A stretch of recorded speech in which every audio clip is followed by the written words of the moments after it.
was managing, and still do manage, the Durruti column, which is the guitarist Vinnie Riley. A friend of mine was managing a group called Joy Division. I had some friends from Sheffield called Cabaret Voltaire, and we knew a comedian. And we decided to do a double 7-inch EP, which was the first commercial double 7-inch EP since Magical Mystery Tour, and that was our first release with the John Dowie, the comedian, Cabaret Voltaire from Sheffield, Joy Division, and my own group, the Durruti column. That was our first release.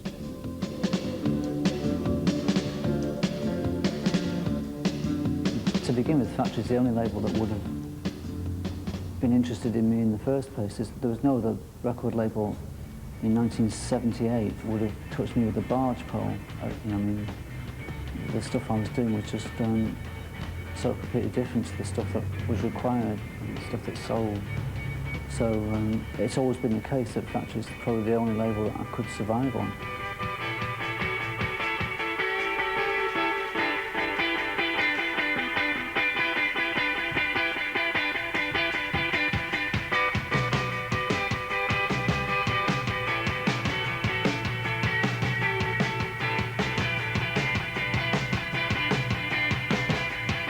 In the early days, it was very, very hit and miss, and it was, I mean, Tony and Alan and Rob Gretton, the manager of Joy Division, they were like mavericks, and they were booking assistants, and basically taking the mickey out of making fun of the record industry and playing games. I would say that the whole thing was like a game to them, like an adult game. Before we opened our own club, the Hacienda, we kind of, in fact, before we even had a record label, I wanted somewhere for Vinnie, my guitarist, to play, and we were bored by the clubs in Manchester. This was in '78. We borrowed a club in Hume, which was a black club, borrowed it on a Friday night, called it the Factory. Had nothing to do with Andy Warhol, because one of my partners saw a sign on the wall saying Factory Clearance. Called it the Factory, and it became a very successful, the most successful post-punk venue in this city. That's through '78, '79. Radio, live transmission. Radio, live transmission.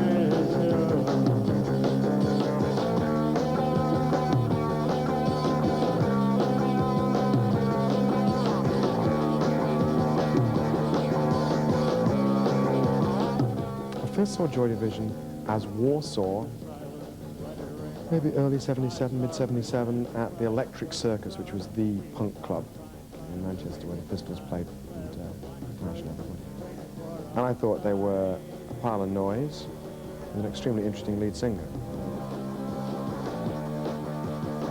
This guy that we used to see at all the gigs, he had a green combat jacket with hate on the back, which I thought was very interesting, having hate on your back, sort of on your mind, I suppose. And it was Ian. And because we used to see him all the time, we just got talking, found out he was in a group. And it was just like a common, that was your common ground. So when we started the two groups, he had a vocalist, he was a vocalist with a guitarist. We were a guitarist with a bass player, both after drummers. And we couldn't join because both had guitars.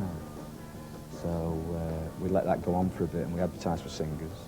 And we got a drummer who was a real turkey, and he's still with us. Only joking. No, we got this. We went through a succession of drummers, and then what happened was Ian's band split up. We met him again at a gig, and he just said, "Oh, my band split up." Said, "Oh, well, that's it. You can be our vocalist." Dance, dance, dance, dance, dance to the radio. Dance, dance, dance, dance, dance to the radio. Oh, I was called out when the going gets tough. Things you learn out no longer enough. So now it's the sound, so we need know. The synchronized love to the beat of the show. And we could dance. He wasn't a depressive person at all. He was a really up, happy-go-lucky person, and he was a real laugh, and he liked a good time. And we just did it just to have a laugh. You know, but we took the music extremely seriously. You know, we all loved music. That was very important to us. But Ian was no means a depressive person, as a lot of people think from his music. It's just that after we've been going for about 3 years, we played at the Hope and Anchor in London, and he'd been fine up until that point.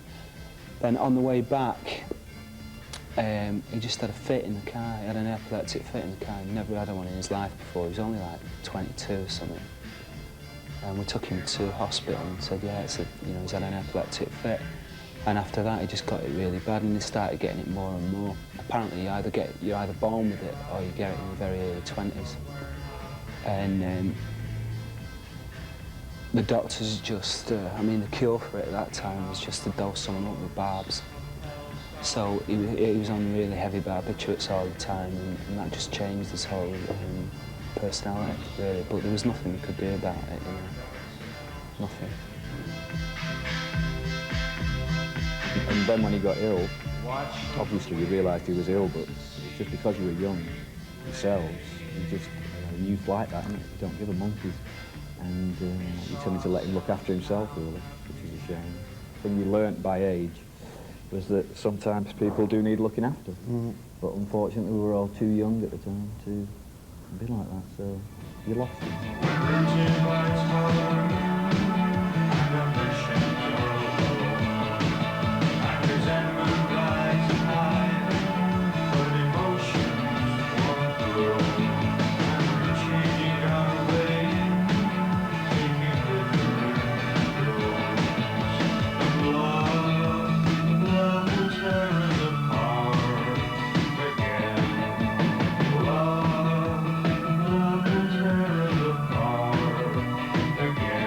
It's most people's perception that Hamlet is heavy and gloomy. In fact, Hamlet is an enormously exciting play. Joy Division were enormously exciting to watch, even to listen to. It's exciting. So I've never really understood that. I can understand that there is a romantic melancholy, and there is sometimes a deep seriousness or whatever within there. I never find that boring or gloomy. I find that exciting and gripping.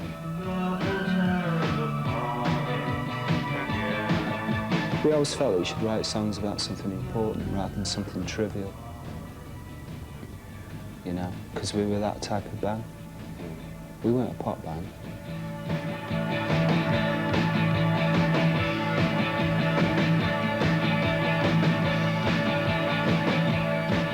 FAC3 had a sound when Martin Hannett was its producer.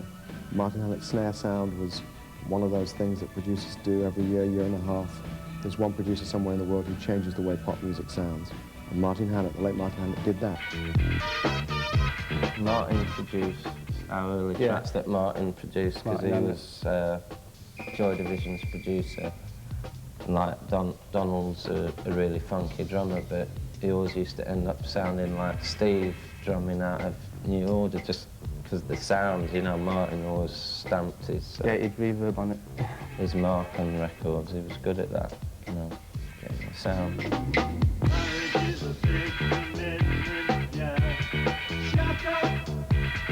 Shut up, I bet you find life hard to live with. Shut up, I love you now, but that don't stand down and love you forever. Shut up, no, I don't believe in alimony. Shut up. When it first started in Manchester, there was Joy Division, Certain Ratio, Fall, Manicured Noise, Mick Hucknall's band, what were they called? Frantic Elevators. Frantic Elevators. You know, there was a lot of bands going on. You know, they weren't all, none of them were brilliant at the time because they were all pretty young and just starting up. Because in those days, when you used to start a band, you didn't have to be able to play an instrument. It was a concept of these four guys, like, starting a band. So then the next stage is what instrument do you play? And that's how, when we started, none of us could play at all.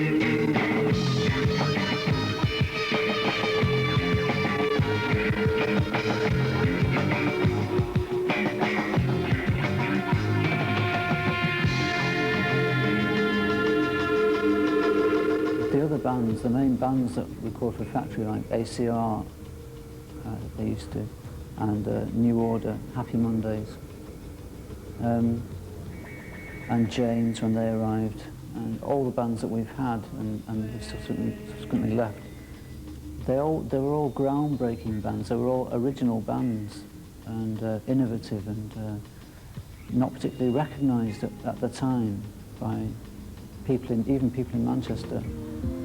And I would say that it's probably Tony who has a talent for spotting something before it's about to happen, and it's a very particular talent. So he has very specific ideas about what makes art.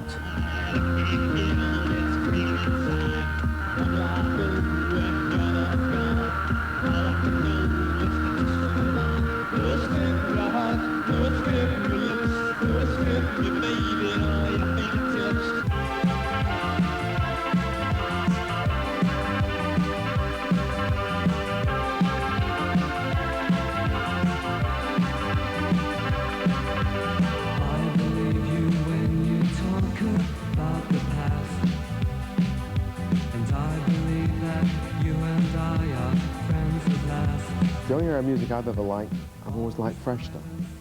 The Beatles when it was fresh, the whole rock period. I went up to university in 1968, child of the revolution, and punk. I mean, always, it's that part of music that excites me. When it's new, when it's fresh, when people haven't heard it before, which is usually a bit tough because usually they don't like it, because people only like what they've heard before. So it's working in the difficult end of the business.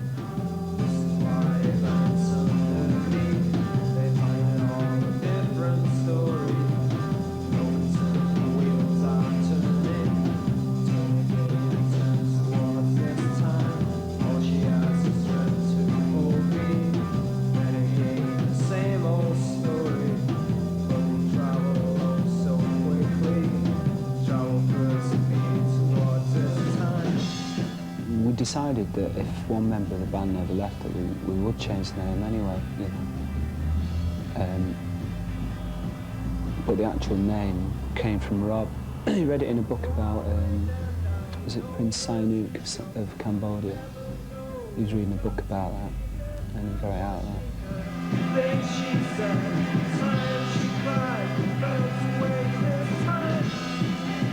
Joy Division were flirting with it anyway, very early, with synths and drum machines and stuff, and also like songs like Isolation, a very, what do you call, sort of disco.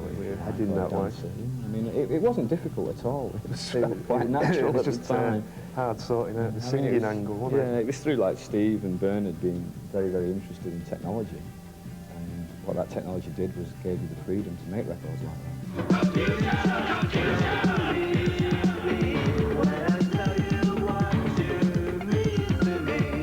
We, by strange chance, and because some of our heavy groups had, you know, their favourite group, the musician was George Clinton or whatever, etc., etc., suddenly a dance direction emerged in our musicians in 82, 83.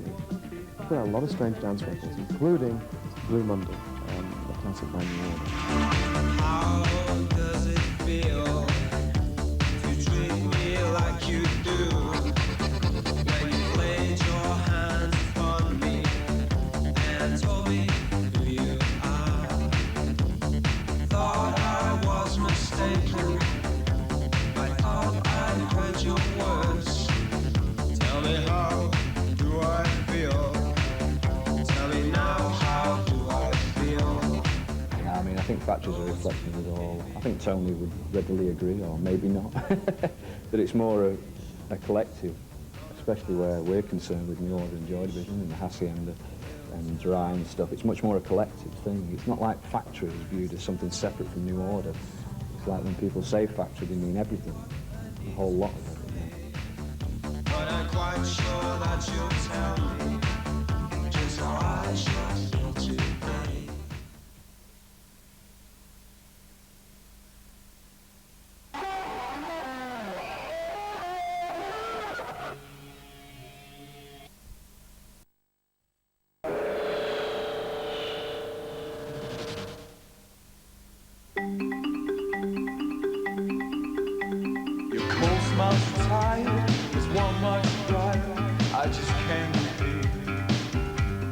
the idea was to put out this dance album. We've had it in our heads. And then somehow, when you looked at Palatine, well, there's the dance album, and that would be album 2. So the album before that would be the early years, all the Martin Hannett productions, the Joy Division period. Let's call that something. We called it Tears in Their Eyes. The dance thing, because The Beach, which was the B-side of Blue Monday, was the great hit in the gay dance clubs, that we called the second album Life's a Beach. There was clearly a fourth album, which was the fact that we'd had lots of top 40 radio success in the late 80s, and like a top 40 radio album, which we call Selling Out, to save anybody else saying it for us. And finally it left this, all the guitar groups, which any English independent label is going to have guitar groups coming and going throughout its history. So that makes the third album, which we call the Beat Groups, because it's the loveliest way of describing kids with guitars.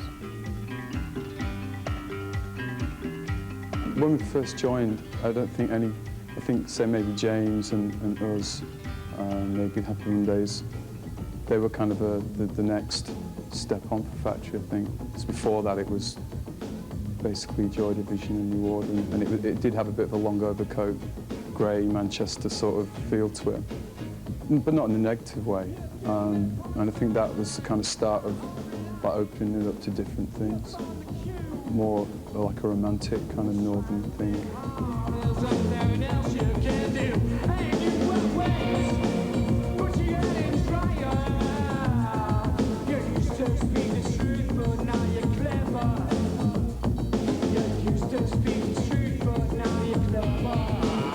I mean, Tony's taste in music's really weird, you know what I mean? I mean, it's, even me, I'll hear something and I'll think that's shit, and Tony will hear something and think, no, it's brilliant, you know, it's really good. Let's get back. Yes, let's have these, yeah. And then, like, as you sort of develop, like a band or something, you sort of get into him, so he spots things, you know, earlier on in that. I mean, like us, I mean, really, I mean, listening back to some of our tapes, I mean, I don't think of the sign, is it? She said, don't know if I should, 'cause you worry too much about the tears and the blood, and the first thing was I don't know. Then a yes, then a why, then go on, going on. So, right, when we was doing the Manchester EP, we were sort of looking for something a bit different that didn't really come out, but now it's like, if I listen to it now, I mean, I like it, I do like it a lot better.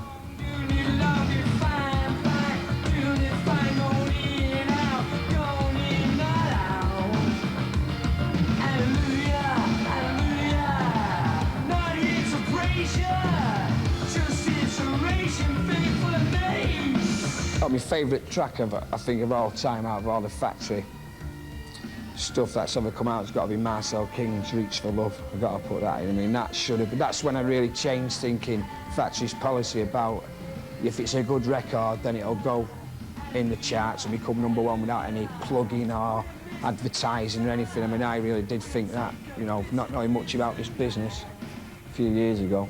I mean, I really did believe that. And then when that record came out, and I just thought, yeah, well, that just proves it doesn't work. Because that record should have been, you know, it should have been a #1. We started off with so much philosophy. You know, I mean, you could talk about bringing things from the 60s. We brought everything, right? The whole lot. I mean, delightful, crazed, anarchic philosophies, ideas, claptrap. We brought it all with us and spread it around. You know, we had a great time. You want to talk about praxis or not treating music as a property possession, or we had everything. It was great. And bit by bit, kind of chipped away. Just, you know, we got tired of each of these little ideas. But having had all these crazy ideas, we still seem to be quite crazy. For example, Palatine is under P in the racks in record shops, and people presumably would look under F. So we haven't changed completely. L.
Well, speaking for myself, I never actually became aware of them until they approached us and wanted to sign us. I mean, I was actually, I'm quite different from the rest of the band. I was brought up in a musical environment where I was exposed to the likes of the Doors and Bob Dylan and the Rolling Stones. So bands like Joy Division and such were never apparent to me until we'd actually been approached by Factory. Maybe Factory's got too arrogant. Maybe we shouldn't be trying to do girl solo singers. Leave Enya to the Weirs of this world, but Kath, I believe, is the greatest. The difficulty is it's smooth and it's soft, but with more edge than you'd find in 100 metal albums, and it's like, that's a difficult one to get across.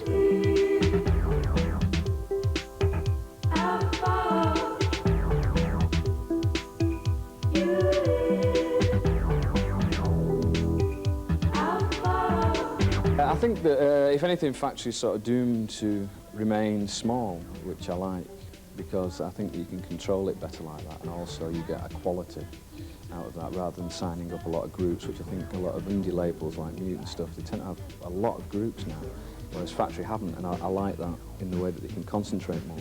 I think the way he's got Kath Carroll in, and like Northside and the Mondays and us in the middle and the Adventure Babies, I think he's getting quite a varied musical, set, really, which is nice. When I look around at what he's got, I don't think he's really got, he doesn't like grab people that are hot.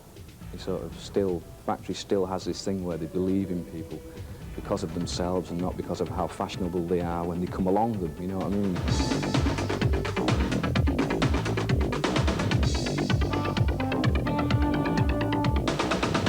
I'm trying an icy form of love. Even though I fight it, I can't hide. It's like when people listen to The Doors 10 years after or whatever. I mean, all they're listening to is great music, and great music leads you on. I mean, now, funnily enough, like, we receive letters now with Revenge and stuff and with Electronic saying, oh, I heard the Electronic record and found out you were in another group called New Order, and I went out and bought theirs, and I think that's fantastic. And I found out you were in another group called Joy Division, and I bought that.